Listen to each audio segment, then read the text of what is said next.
बाबा भोले के दर्शन के नाम पर चल रहा था खेल। भनक लगते ही योगी ने पहुंचा दिया जालसाजों को जेल। कर दिया ऐसा हाल अब नहीं कर पाएंगे कोई गलत काम। फर्जी पंडित पुजारी करा रहे थे पैसे लेकर काशी विश्वनाथ के दर्शन। खत्म कर दी योगी ने भक्तों की सारी टेंशन। किया ऐसा इंतजाम अब नहीं होना पड़ेगा बिल्कुल परेशान। डीजीपी के रिश्तेदारों को भी जालसाजों ने कैसे बनाया निशाना। योगी का दिखा एक्शन वही पुराना। एक नहीं 21 को सिखाया ऐसा सभा। कांप उठे फर्जी पंडित और पुजारी। वो जगह जहाँ स्वयं शिव विराजित, वो जगह जो मोक्ष देती है, वो अविनाशी की काशी जो कभी सोती नहीं। ये उस भोले भंडारी की नगरी है जिनसे बड़ा औघड़ कोई और नहीं। लेकिन इसी काशी में एक ऐसा फर्जीवाड़ा चल रहा था जिसकी भनक लगते ही योगी का ऐसा गुस्सा भड़क उठा जिसने सबको हैरान कर दिया। योगी ने न सिर्फ फर्जी पंडितों और पुजारियों का इलाज किया बल्कि भक्तों की सारी समस्याओं को भी दूर कर दिया। क्योंकि योगी इस बात को अच्छे से समझते हैं कि बाबा के दर्शन के लिए भक्त कितने लालायित रहते हैं। योगी के एक्शन की चर्चा अब चारों ओर छाई हुई है क्योंकि भक्तों को किसी भी तरह की परेशानी से नहीं जूझना पड़ेगा। अब न सिर्फ बाबा के दर्शन के लिए नई सुविधाएं होंगी बल्कि मंदिर प्रशासन ने भी पुख्ता इंतजाम कर दिए। क्या कुछ योगी ने किया जानते हैं, लेकिन उससे पहले जान लेते हैं कि योगी को ये एक्शन क्यों लेना पड़ गया। दरअसल गंगा किनारे बसी भोले की काशी सबसे अलग और अनूठी 12 ज्योतिर्लिंगों में से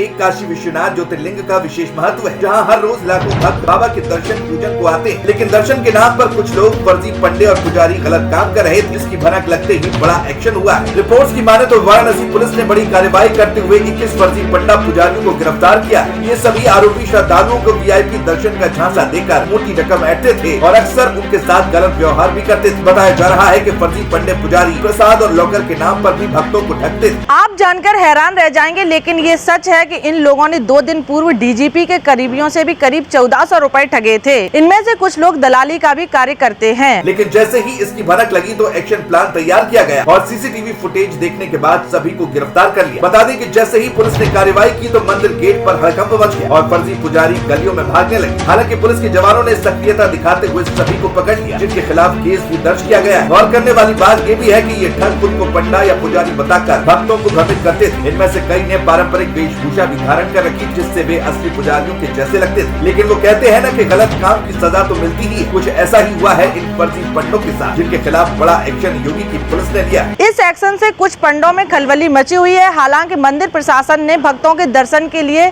खासे इंतजाम कर दिए हैं ताकि किसी को भी कोई परेशानी ना हो। जैसा कि आपको भी पता है कि काशी वो नगरी है जहाँ खुद भोले विराजमान है। बाबा विश्वनाथ का ये घर है। इस नगरी को खुद शंकर अपने त्रिशूल पर धारण किए हुए हैं। लेकिन अगर आप भी बाबा के दर्शन करना चाहते हैं तो इसके लिए कई इंतजाम भी किए गए। पर सबसे पहले ये भी जान लीजिए कि किसी भी तरह के बहकावे में नहीं आना चाहिए। अगर कोई भी आपको जल्दी दर्शन के लिए कहता है तो वो आपको ठगने की कोशिश कर रहा होता है। अगर आप भी दर्शन करना चाहते हैं तो इस तरीके से कर सकते हैं। सबसे पहले तो आप सीधे लाइन में लगकर दर्शन कर सकते हैं। लाइन सुबह 3 बजे से लेकर रात 10 बजे तक चलती रहती है। इसके अलावा सुगम दर्शन के लिए 250 का टिकट ले सकते हैं। वेबसाइट darshan.kashi.gov.in पर जाकर टिकट बुक कर सकते हैं। 12 साल से कम उम्र के बच्चों, दिव्यांग श्रद्धालुओं के लिए कोई टिकट नहीं लगता। आरती के लिए भी मंदिर में टिकट आप ले सकते हैं। ये वो व्यवस्थाएं हैं जो काशी में काफी समय पहले से चल रही है, लेकिन श्रद्धालु इसका लाभ नहीं उठा पाते। यही वजह है कि योगी थोड़े नाराज भी हुए और उन्होंने अधिकारियों को सख्त निर्देश दिया कि श्रद्धालुओं को इन सब चीजों की जानकारी होनी चाहिए ताकि वह किसी भी फर्जीवाड़े का शिकार न हो। योगी मंदिरों की पवित्रता और कानून व्यवस्था बनाए रखना चाहते, इसलिए उन्होंने सख्त आदेश दिया। किसी भी भक्त को कोई दिक्कत नहीं होनी चाहिए। आने वाले सावन के महीने को लेकर भी योगी ने तैयारियां दुरुस्त करने को कहा। योगी ने कहा कि अगर दोबारा कुछ गड़बड़ मिलती है तो फिर बहुत बुरा अंजाम होगा।